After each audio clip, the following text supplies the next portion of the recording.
Please enjoy this feature presentation of the Crooked River Radio Network. This program is rated for all audiences. The Nanosecond podcast is sponsored by CrookedRiverRadio.com. Crooked River Radio is an internet radio station that is live 24/7 playing rock and adult contemporary top 40 hits from the 60s through the 90s. You can find us on Live 365, Simple Radio, Roku, Radio Garden, and even Alexa, as well as our website. Come on and join us on the Crooked River.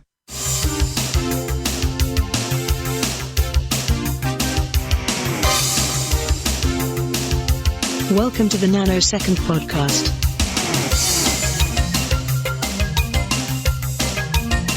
With your hosts, Erik Nannarone, Nick Goglioni, and Pat Morrow.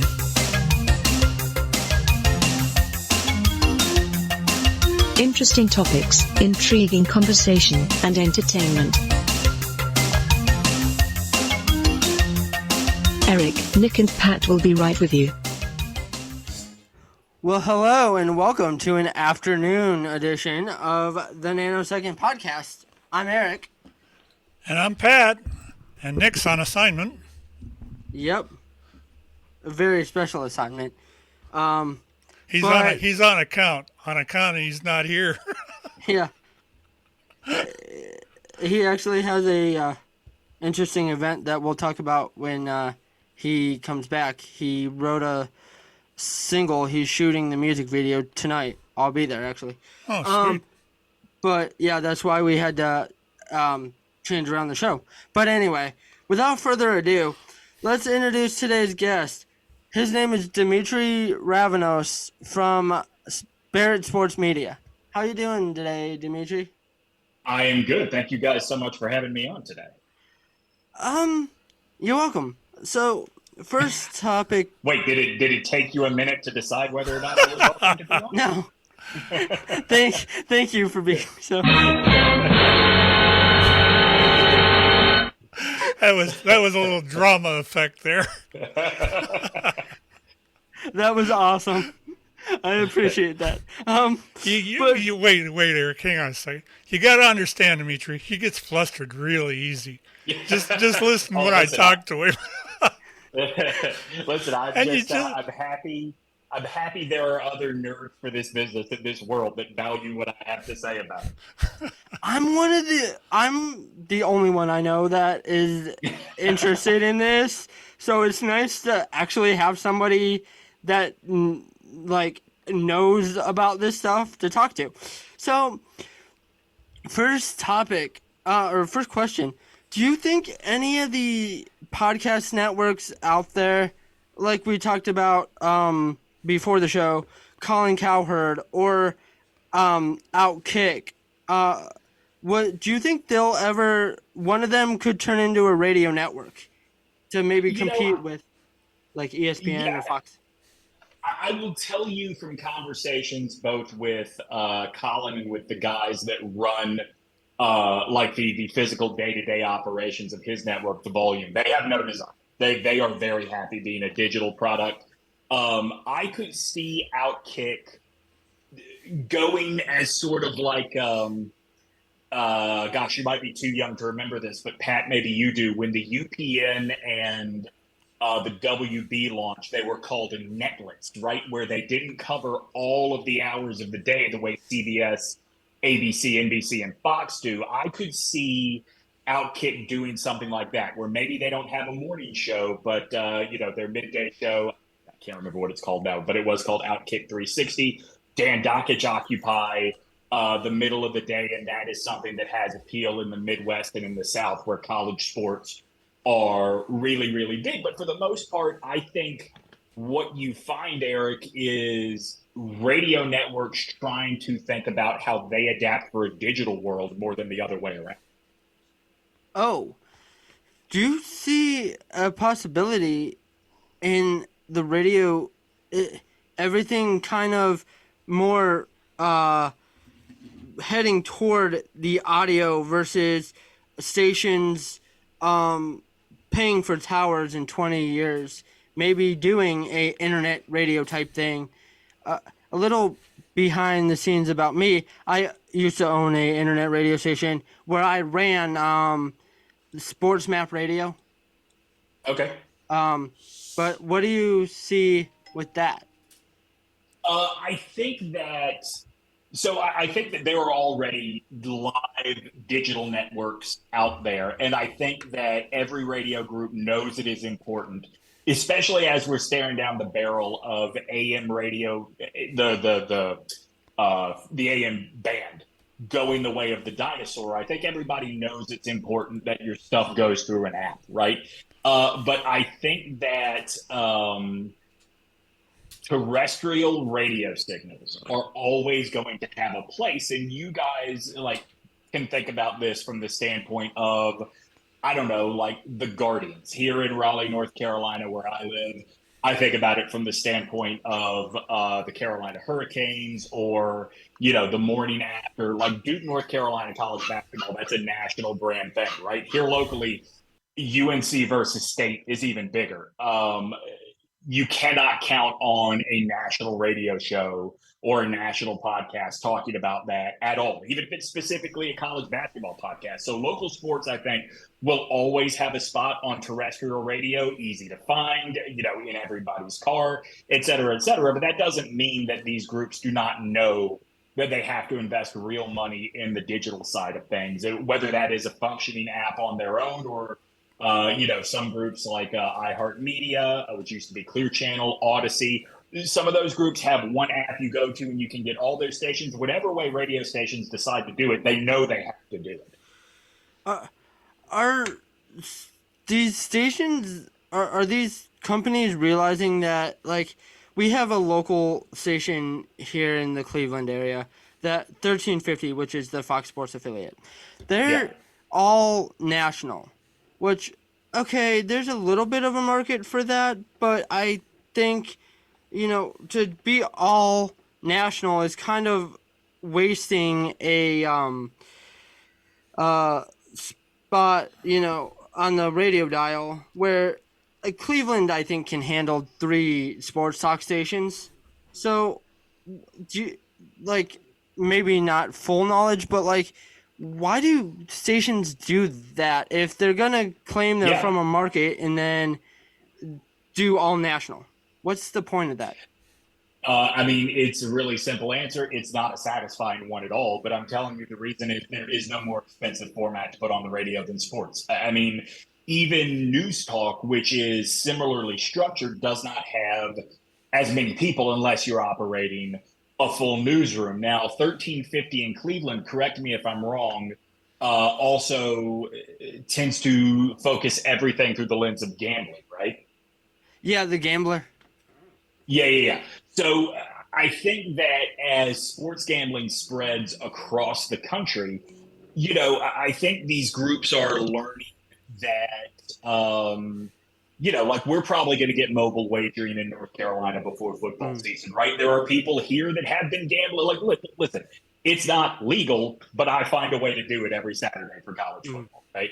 I think that these radio groups are recognizing you need some people that know what they're talking about, that can intelligently discuss point spreads and, what information they're using for prop bets and all that stuff.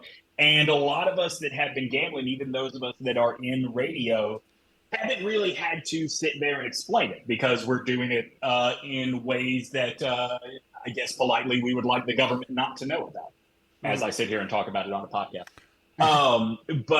So I think that from that standpoint, national networks have a lot of value. And really, like I said, at the end of the day, sports is a really expensive format. You say Cleveland can handle 3 sports stations. I don't doubt you, but I would tell you that, look at Detroit, which is significantly larger, that has proven, it can't handle more than 1. And that has nothing to do, that doesn't necessarily say anything about Cleveland. Every sports market is very different. Here in Raleigh, there aren't a lot of people here that are from here. So you can do all the North Carolina, Duke, NC State talk you want to. It's not going to resonate with a whole lot of people. And so in those markets, national sports talk has a lot of appeal. We actually, a few weeks ago, talked to Nick Wilson from 92.3, who also One of did the my show down one of my very best friends. Yeah. Oh, really? Okay. Yeah. That's cool. But so he was kind of saying the same thing about about there being so many things, like the different colleges, to talk about down there, or like that are the most popular thing down there. Yeah, I mean, listen, Nick was in Charlotte, which at least has the Panthers, right? At least has Yeah. the Hornets. Here, we've got the Hurricanes, but like I think the way I describe the Hurricanes all the time to people from outside the market is they aren't a hockey team. They're a bar where hockey happens, right? Like it's more of a social thing to go out and do. Certainly there are dedicated fans here, but that is not the majority of the people that go to their games. The fan base here is all over the place. I mean, I'll give you an example, right? Like I grew up in Alabama. I went to the University of Alabama. I love college football. I could give a flying fart about college basketball. Them losing on Friday was the best thing that happened during my year because I can stop pretending to care now. Last year, when Duke and UNC played in the Final Four, I was talking to my next door neighbor who is from Haiti. His wife is from Texas. The neighbor on the other side of them, I can't remember where they're from, but we were talking about, well, do we want to do something? Do we all want to get together to watch the Final Four game, Duke versus UNC, on Saturday night? And overwhelmingly, the consensus was, well, why? We don't care. We're not from here. There are a lot of markets, especially down here in the South, that are like that. But I've never, like, it is overwhelming here in Raleigh that it is hard to figure out what the sport that unites the entire city. I've seen both sides of this. I've seen, here in Cleveland, we've had some really pathetic football teams. Yes. We've had some really pathetic minor league teams also. But it always seems that even with the Guardians, when they changed the Guardians name from the Indians, people were throwing a fit over it because nobody's used to change like that. But it always seems like when if it's a certain sport, Cleveland and the Ohio area has probably some of the most enthusiastic fans around. I mean, the Dog Pound, for instance, with Cleveland. Yeah. That thing's full. It don't matter what their record is. That thing is full every flipping time there's a game. I often wonder, what is it that you hate about yourself so much that you can't find something better to do on Sunday than watch this sorry ass team? And it's not just the Dog Pound, by the way. I mean, I'm a Buccaneers fan, or at least was a Buccaneers fan before I just started rooting for my money over teams. Like, at some point, you have to realize, like, it's okay that I not do this to myself. I respect people that are all in for their team come hell or high water, right? I really do. That's just not the way that I consume sports. I've got an 11-year-old son, so I have very much seen the value of I'm just going to root for players instead of teams. That's the way he consumes games, and I find it to be a fun way to watch the NBA. I mean, I grew up a huge Celtics fan. That is still my team, but my son likes Luka Doncic, so we watch Mavericks highlights. He likes Giannis Antetokounmpo, so we watch the Bucks. He likes Donovan, so we watch the Cavs. It's going to be very interesting for our industry how we adjust to this particular generation becoming the tastemakers in terms of how we cover sports. And that's where you got to wonder how this social media and how the internet media is going to take and be 20 years from now. Is it going to destroy the airwave stuff? Is it going to just enhance it? I think there's room for both of them. I just don't know how they're going to fit together. Yeah, I mean, listen, on a Saturday during college football season, I've got like 4 screens going, and 2 of them are digital, right? An iPad and a laptop. And I find that some of the regional broadcasts, I like when they do the second screen experience streaming as well. So you can watch the game, and then maybe you have, a gambling-centric feed. Or I can't remember, I think it was DC, I think it was Washington, D.C.'s NBC Sports affiliate where the Wizards play.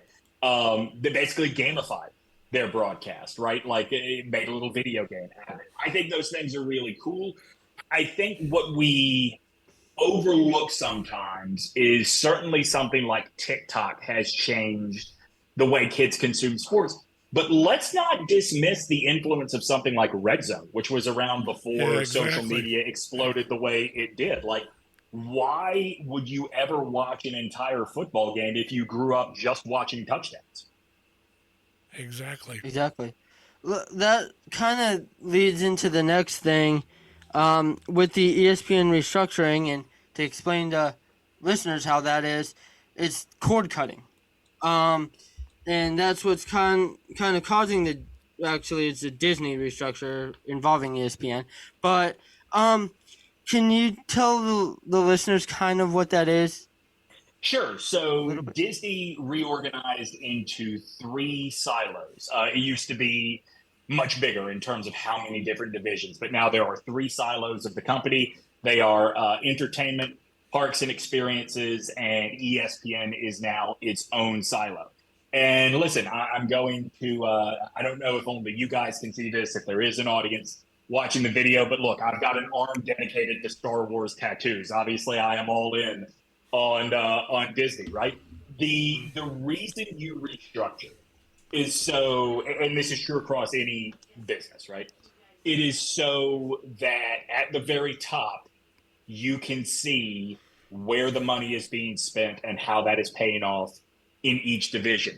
It's not just the fact that cord cutting has affected how many homes have ESPN and thus how much they can charge cable companies and satellite providers and these YouTube TVs of the world to carry ESPN. It is also that, Disney Parks has to spend a lot of money to keep up with Universal. I mean, what Universal has just rolled out in LA with Super Nintendo World is game changing in the theme park industry. It is the fact that Disney Entertainment, for the better part of 3 years, spent on original programming for Disney Plus like money had no meaning. So now it is a sort of time to pay the piper kind of thing. It does mean that ESPN, I think, could be spun off. I think the most interesting thing from a sports media standpoint is now that ESPN is its own entity entirely.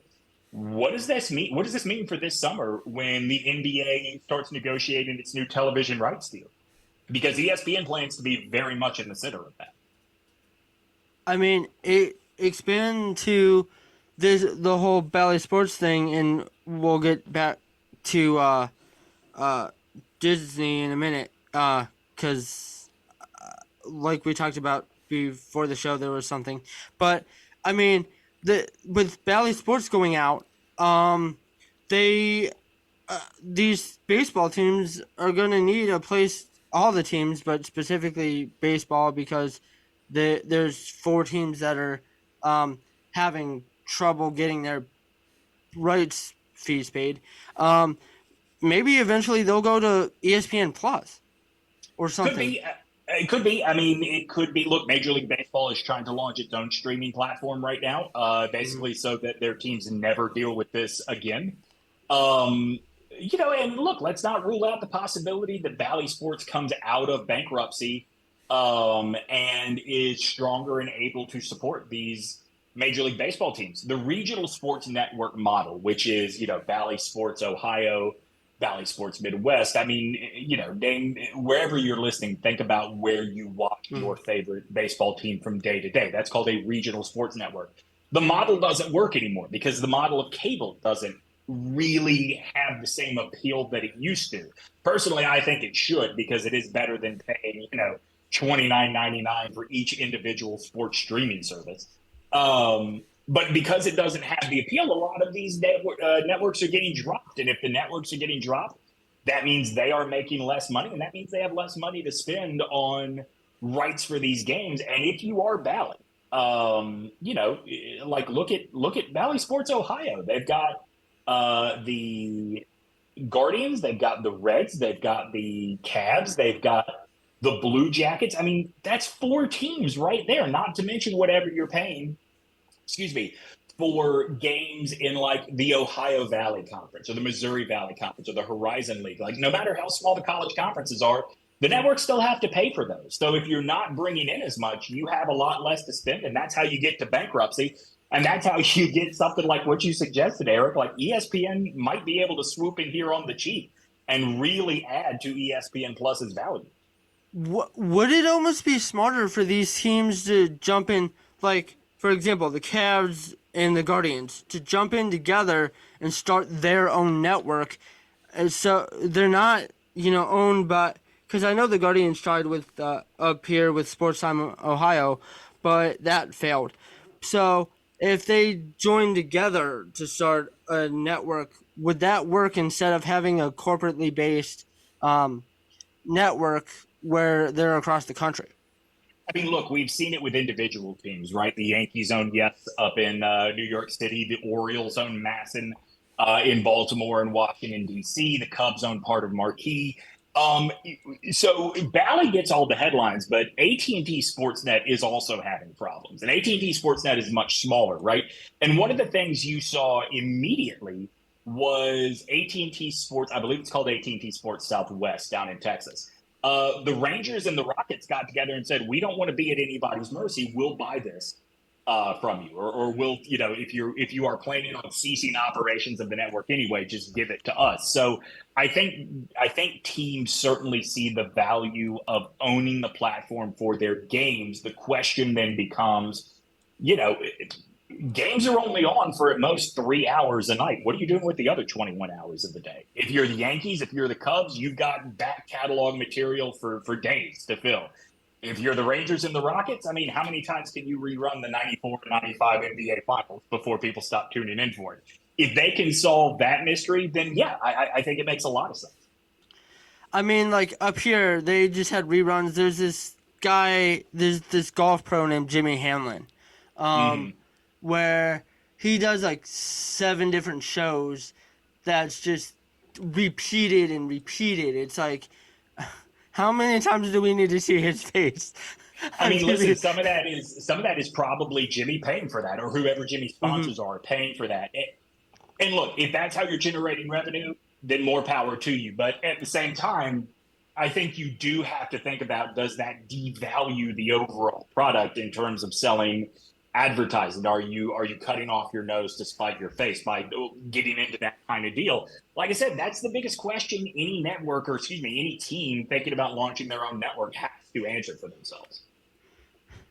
So back to the ESPN thing, something I had heard suggested is the direct-to-consumer, which, might look good on paper, but who's going to want to pay for, watching their sporting, like their college team or their pro team or whatever, or Sports Center, people have so much money.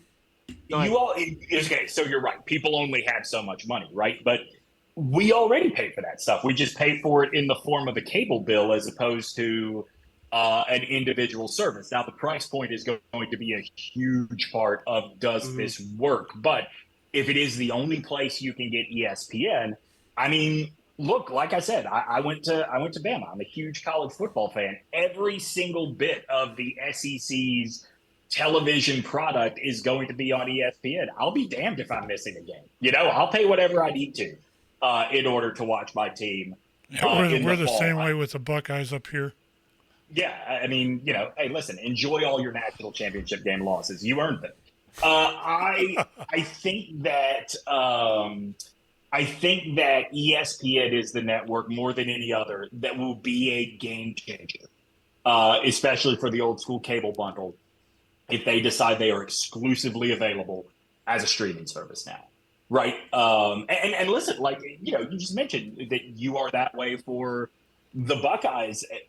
Hey, what if Fox decides that's what FS1 is going to do? Now, granted, they are never putting the Buckeyes on FS1, right? The Buckeyes are the biggest television draw in college football. They will always be on network television.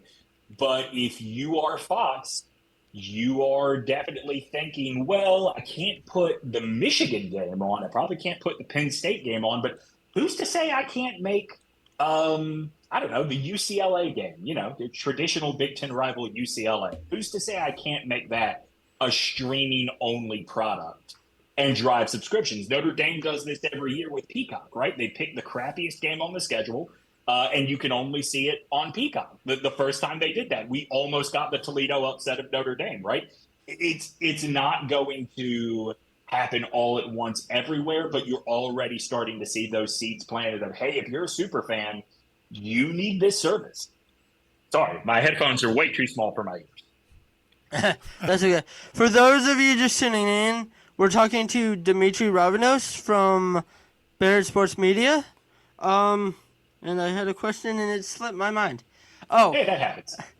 since it slipped my mind, I guess I could go with my popular question to everybody we have on. What do you think of the XFL? I mean, I don't know, man. I'm not going to do that to myself. It's crappy football. I think that listen. So I grew up an insomniac, right? I could never fall asleep when I was a kid. So I became a diehard fan of the University of Hawaii's football team because even if everyone else was asleep, the Rainbow Warriors were there for me. So that being said, I do want the Houston Roughnecks to do well with Cole McDonald as quarterback.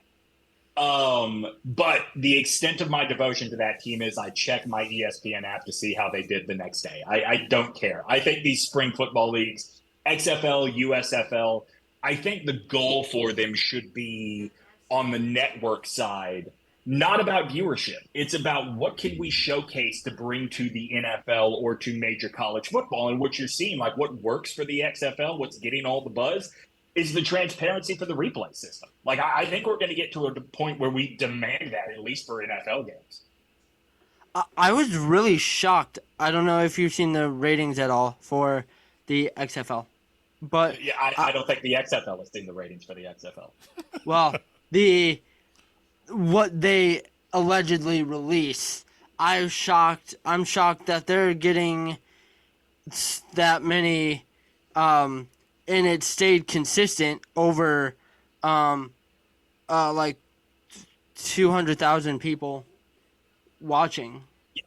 I mean, listen, The Rock did not buy this league to have 200,000 people watching every week. But, look, how many years in a row have we seen some garbage spring football product rolled out and been told that, like, hey, it's like you're getting football year round? Well, no, it's not, I mean, we have minor league football already. It's called college football, and we play it during football season, and it's got brand names that we know and we feel passionately about.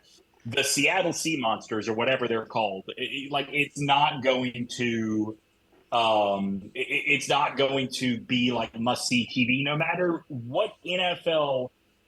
God, forgive me for this, because I know how hard these guys work, but no matter how many or which NFL has-beens roll through that league, it's never going to elicit the kind of, oh, I've got to watch that, as, Alabama LSU does every year, as Michigan Ohio State has the last couple of years. I mean, those are games that no matter where you are in the country, if it's on TV, you stop and watch a little bit. I have not been moved to see what the Seattle Battlehawks or the St. Louis Battlehawks are doing today. I was myself. I'm more into the USFL than I am the XFL. But there again, you got to kind of wonder if somehow this could all be combined into like a farm league for the NFL. Yeah. I don't think the NFL necessarily wants to invest that way. I mean, remember NFL Europe, it only cost each team $1 million a piece, and they decided they didn't even want to do that. So I think the NFL is very comfortable with their, at a distance relationship they have going with the NFL. I think the USFL in particular, because it's owned by Fox, you got to look at as that should be Fox trying to figure out how to make NFL broadcasts better more than anything else. That's the most valuable it can be to that network. Let's switch gears here quick. I know we're a little limited on time. What do you think of the Lamar Jackson asking for a trade? I mean, it's going to happen? Listen, you guys up in Cleveland made this happen, right? Like you have one of the dumbest yeah, owners. It breaks in all our heart sports. up here, I'm telling you. Yeah, right. I mean, you have one of the dumbest owners in all of sports that has made the entire league hate him now because he does not know what Deshaun Watson's or did not know what Deshaun Watson's real value was to the rest of the league. If you're Lamar Jackson and you can point to, hey, I've never touched myself in front of strangers, and also I have an MVP award. I get it. You better be paying me more than the Browns are paying Deshaun Watson. I also get that the Ravens want to string this out as long as they can. I don't think they're going to end up trading him, and I think they are going to end up giving him an offer that may not be exactly what he wants, but is closer to what it is than what they are offering right now. Look, man, the Ravens are nothing without that dude. He is the ultimate game changer in this league at quarterback. Well, so, when it comes to streaming services, do you see more sports being brought to like the Amazon? Yeah, I mean, listen, I mentioned the NBA TV contract. Just wait, it's going to end up either at Amazon or Apple, like a new package of games. Not that TNT or ESPN are going to lose their games. A new package of games will end up at either Amazon or Apple, maybe both. But it's going to happen. I think that sports fans have to get very comfortable with the fact that if you want to see everything, it's going to cost a different dollar amount than it used to. Do you see any networks getting into that aren't already in the live sports area, getting into the live sports broadcasting? Like I had saw something possibly about the Reels network. No, I think that the CW was the most likely, and I think that if you are that network, you don't feel very good about the future of Live Golf, which is where they decided to start. I think you could see live games on new networks, but that doesn't mean new players, right? Like I think that, let's say NBC really wants to be back in business with the NBA. Let's say they get it. I could see games going to USA Network, but that is still NBC that is producing those games. I could see more sports in the future coming to TBS, but again, they're already in business with the NBA and with Major League Baseball through Turner Sports. So new networks, yeah, I think that's possible. New companies, no, man, like there's nothing more expensive than live sports rights, and there's a reason. It's the only thing people watch live anymore, live sports and breaking news coverage, right? Like we don't tape delay elections. Yes, good point there. That's one thing we won't talk about on this network at all. Politics. I mean, listen, I'm just talking about it from a media standpoint, right? Oh, yeah. Like, Yeah. think about how long things got drug out in the 2020 election. Like, could you imagine not experiencing that live after that many days? Oh like, my God, yes. Yeah, I mean, that's the way. That's the value of politics, or I guess of live news and of sports. That's the value. Could you see, USA, because I know NBC owned their own sports network, but that folded. Could you see USA ever getting into like a live studio type show like NBC Sports had with Pro Football Talk? Or No, I think that the value of sports television for networks that are not purely dedicated to sports is solely in live games and maybe shoulder programming, right? Pre-game and post-game. But no, I can't ever see a CNN or a USA or a TBS or a TNT throwing on their version of First Take at 6 o'clock on a weekday afternoon. could you see CB? I know they're already a sports network, but it seems like they only do like the radio shows as live shows. But CBS Sports Network kind of getting more into that. I mean, I could, but at the same time, again, I go back to the value being in live games, and CBS Sports Network has struggled to get the kind of clearance that ESPNU has. And that matters to these networks, right? There's a reason that if you turn on CBS Sports Network on hell, whether it's a college football Saturday or just on a weekend when they're carrying college basketball, There's a reason a lot of those games are from the Mountain. There's a reason a lot of those games are from the Mountain West. Like, those are the leagues that people are not clamoring for. Even when CBS had first pick of SEC games every single week, the SEC made it very clear, you will not put us on CBS Sports Network ever. Even replays don't go to CBS Sports Network. So I think would CBS Sports Network like to have the money to do more? Absolutely. The problem is they don't have the clout to generate the money to do more. I think Fox made a mistake trying to be ESPN too fast. And I say that because they launched at the same time of launching Fox Sports 1, they also launched Fox Sports 2.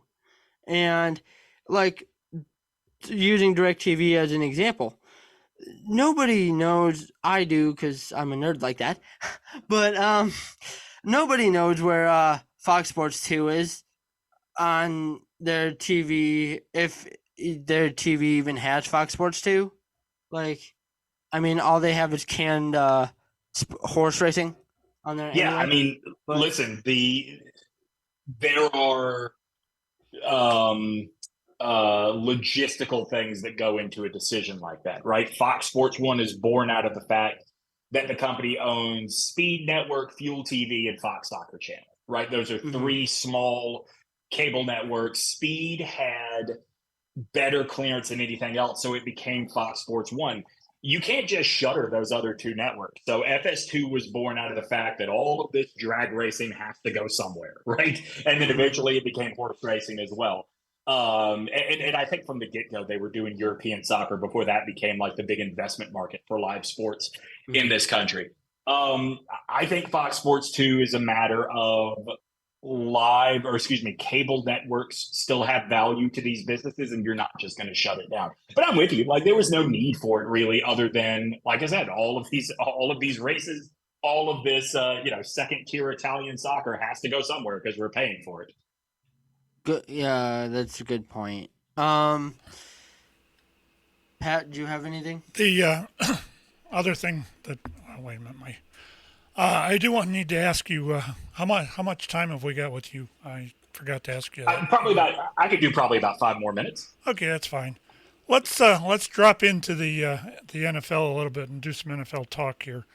As far as the some of the drafts or some of the free agency stuff, I know Cleveland's done a slew of it.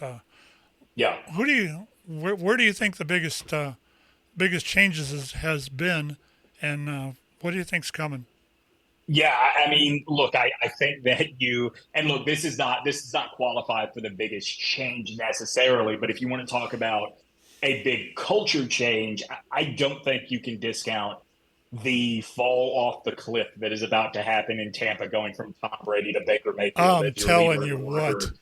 I've been making the joke that whether they are, whatever you want to say, ache for Drake, crash for Caleb, quit for Quinn, like clearly that's the game plan going forward in Tampa. I mean, it's interesting to me, and this happens every year when a quarterback is up for a new contract. There is this real, uneasy tension going on in the market right now because we are waiting to see if the Jets are going to get this thing done with Aaron Rodgers, and also we're waiting to see if some NFL team is going to stop pretending they don't want Lamar Jackson and make that move. So if you're asking me what the big game changer is, I don't know that we've seen it yet.